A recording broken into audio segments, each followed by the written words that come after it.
Welcome to Death Becomes Her, the minicast where we spend 5 to 10 minutes discussing death, dying, and grief from a variety of angles. I'm your host, Layla Kelly.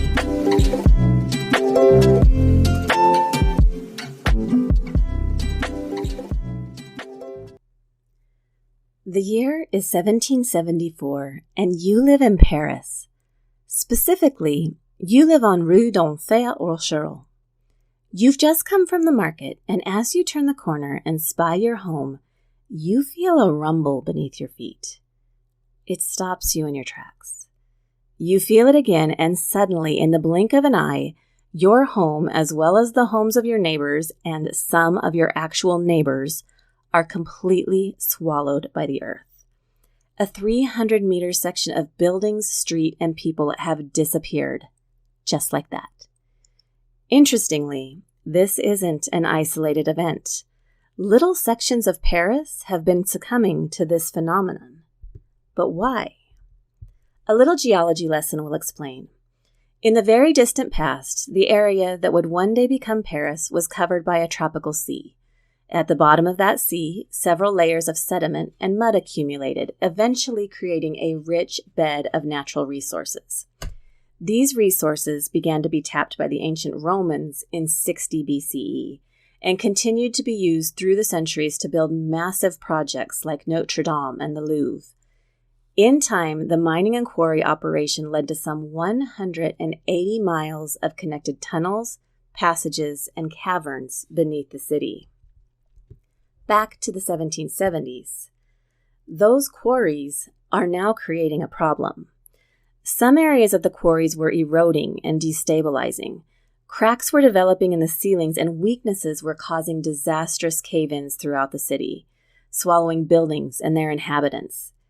In 1776, King Louis XVI, side note, this is the Louis who was married to Marie Antoinette and who would die at the age of 38 by losing his head to the guillotine, this Louis declared that the quarries must be closed. And they were. Engineers went to work reinforcing the quarries, saving Paris from further structural collapse. Yay! Paris is saved, at least from that calamity. By the 1780s, Paris had been a bustling city for centuries. Millions had lived, died, and been buried in Paris, and now they had an overpopulation problem. Overpopulation of the dead. They were running out of space to bury bodies. One cemetery in particular was very popular and very problematic. Cimetière des Saints Innocents had been in use for centuries. It was the go-to burial site for victims of 1348's Black Plague and for the countless unclaimed that had met misadventure on the streets of Paris. They were all buried in mass graves. And I mean mass graves. 1,500 people were buried in a grave pit before the next pit would be opened. King Louis was getting complaints left and right. Businesses in the area surrounding the cemetery were reporting difficulty doing business because of the unsanitary conditions and the smell of decomposing bodies. He made 2 edicts to move the cemeteries out of the city, but those edicts were resisted by the church because they were making money from the burials. The church won the battle, and nothing changed. Corpses continued to be buried improperly. At times, the rotting bodies would become uncovered and exposed.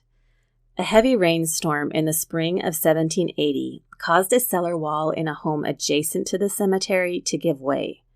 Partially decomposed bodies tumbled into the family's cellar. That was the last straw. Another edict was issued on September 4th, 1780, forbidding the burial of corpses in all city cemeteries. That was a step in the right direction, but what of the cemeteries like Les Innocents that were far beyond capacity already? The new edict didn't change the fact that the stench of decomposing flesh hung in the streets. People were falling prey to cholera, partly due to the unsanitary conditions. Reports say that the air was becoming so putrid that it could cause fresh meat to rot or milk to spoil. Even the famed French perfumeries were complaining because no amount of fragrance could cover the smell of decay. Something had to be done. A charnel house had been built along the cemetery walls to relieve the overcrowding, but clearly it wasn't enough.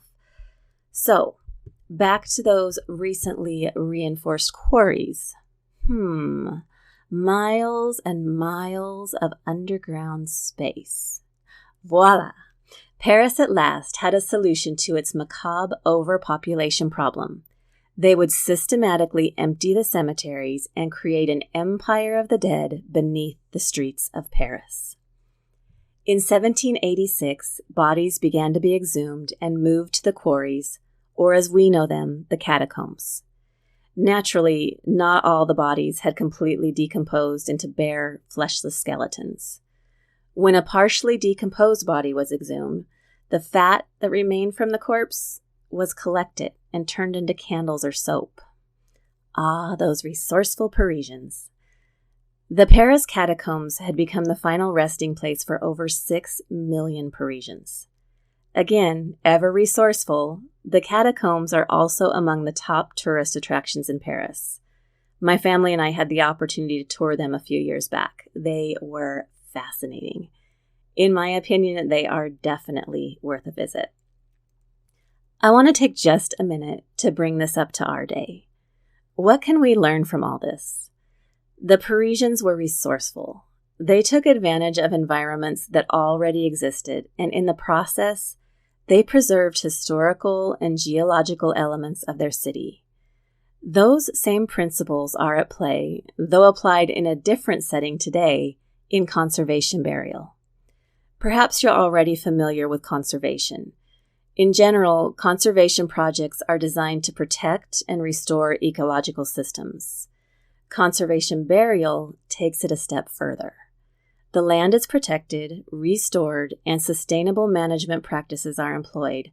Plus, it incorporates natural burial, thus creating social and ecological spaces that benefit and enhance communities. As you can imagine, the natural landscapes of conservation cemeteries are beautiful, and they offer an opportunity to connect grieving people with nature. The environment benefits, and we benefit. It's a win-win. And no, it's not the Paris Catacombs, but it is a resourceful way to take advantage of and enhance the spaces that we already have available. You can learn more about conservation burial by visiting conservationburialalliance.org. You will also find a video on that site that showcases several conservation burial cemeteries. Check it out.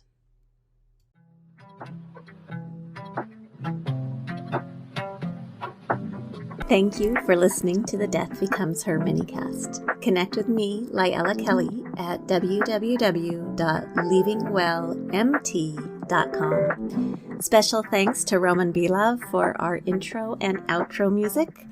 Thank you for tuning in, and remember, talking about death won't kill you. I promise.